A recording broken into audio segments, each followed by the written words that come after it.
Well, I hope you had a great day today. We're able to enjoy that sunshine. We didn't see nearly as many of those little afternoon showers as we usually do or have been seeing over the past couple of weeks. Right now, temperatures still hanging out in those upper 70s for a lot of us out there. And as we head to the overnight, we'll continue to see those drop just a little bit further into those lower 70s overnight tonight. Highs taking us into Monday, back in those low 90s there. Partly cloudy skies. We're looking ahead towards Monday as well. Not as much of a chance for those afternoon showers, so we're kind of starting to get into that summer pattern where we're seeing those become less frequent as opposed to the last couple weeks where we've seen them present very prominently heading into the afternoon. And that humidity is back in force once again, making its way throughout the next several days in a row. Going to play a very dominant factor in keeping our highs feeling even higher than they would normally for this time of year. So we're going to be sitting in those lower 90s to start the week, more like the mid 90s heading into the middle of the week, but those highs could feel even hotter, as hot as the triple digits as we head into Monday and Tuesday.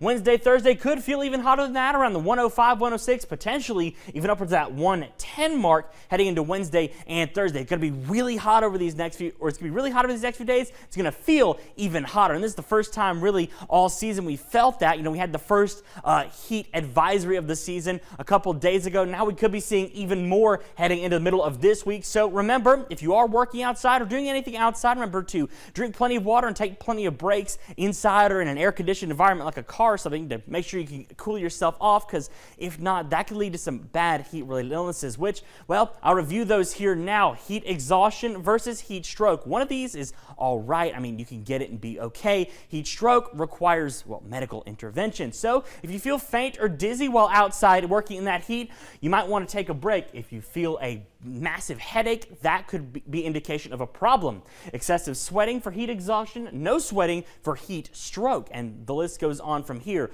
Cool and clammy skin for heat exhaustion, hot and red skin, which could be occluded by a sunburn for heat stroke. Nausea is also very common with a rapid weak pulse and muscle cramps. For heat exhaustion, get in some air conditioning, drink some water. If you think it's heat stroke, call 911. That is very critical, especially this time of year where we're starting to see those temperatures really crank back up there. These can come on quick because, well, people just aren't adjusted to the heat just yet. Come July and August, a little bit more adjusted, but now as we're just coming into the start of summer here and seeing those temperatures really get up there, that's where the problem arises.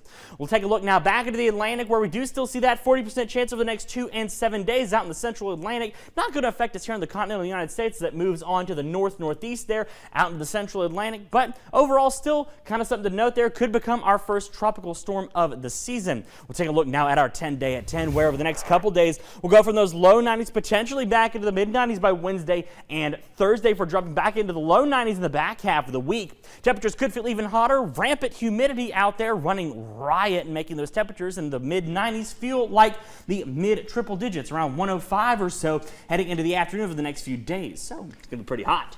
I think yesterday I experienced heat exhaustion because it was so hot. Even today, but it felt a little bit better today than it did yesterday.